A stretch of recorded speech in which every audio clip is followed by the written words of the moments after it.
Alaikum, my people. Good morning, good afternoon, good evening, wherever you might be watching me from.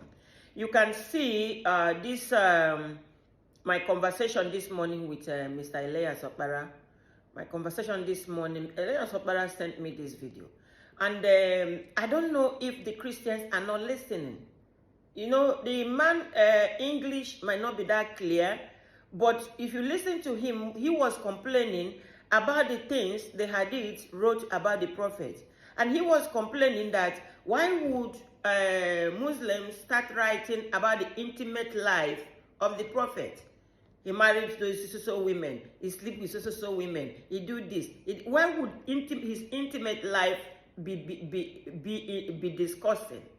You understand? Like when you look at Jesus, they cleaned him up to the extent that they said he never married anybody, he has no children. They cleaned him so much up. Their own Jesus, they cleaned him so much up that we didn't hear all this kind of story around him. You understand? It's through Quran now that I'm discovering that all the prophets that was sent before Prophet Muhammad, peace and blessings of Allah be upon him, that Allah has given them wives and offsprings. It's through Quran that I'm discovering all this.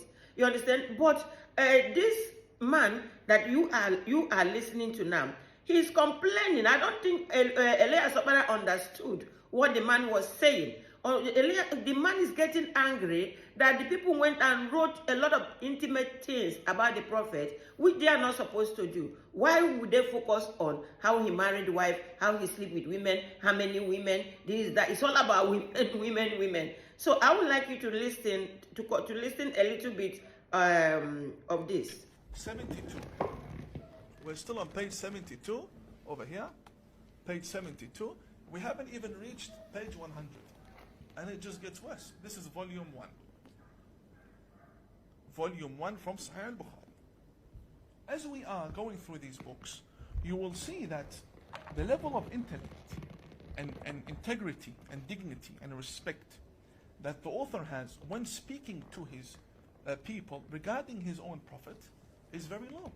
Very low level of respect when speaking about the prophet. None of us would want 1,400 years down the track to have a most important book circulated everywhere, considered sacred, that contains matters of your private lifestyle, matters of how you would. This man is the most honest Muslim man I've ever seen. Honestly speaking, this man have spoken the truth. I can tell you that. Thank you, Bible and the Quran. I think he's changed his platform name at Christ King of the World. He changed the name of his platform, but I know him as Bible and Quran. If you go to his platform, you will listen to this video full.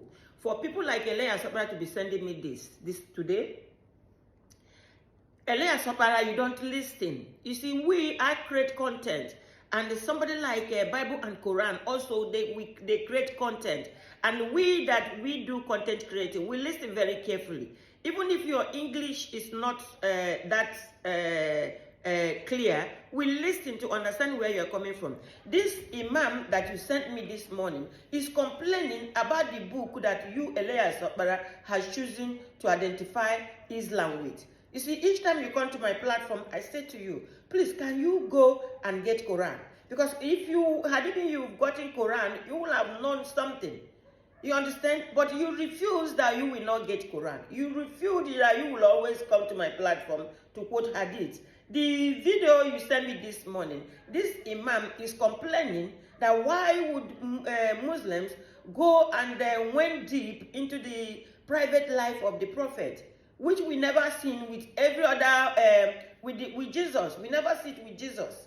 You understand? And I don't know, when you pick up, when you come on social media, you try to listen. You try to listen to the video. This shows that Elias Opara is not listening to the video. Elias Opara, you are just looking moo. Every day you surprise me with your moo kind of attitude. This imam is a very good imam or sheikh. He's a very good imam. He's a very good sheikh. That will mean Chikakati would like, if possible, to meet him one day. Because he's complaining, like what I'm complaining here also. He's like asking questions. Why should Muslims go ahead to write how Aisha slept with the husband, how Aisha give the husband food, how Aisha, Prophet lie on the chest of Aisha, on the lap of the wife. What is all this? You know, you guys should start thinking. You know, because some people went and do it, should not. This generation is the generation that think. And this is the same generation that I belongs to. We are people that think and ask questions. Elias Opara, continue.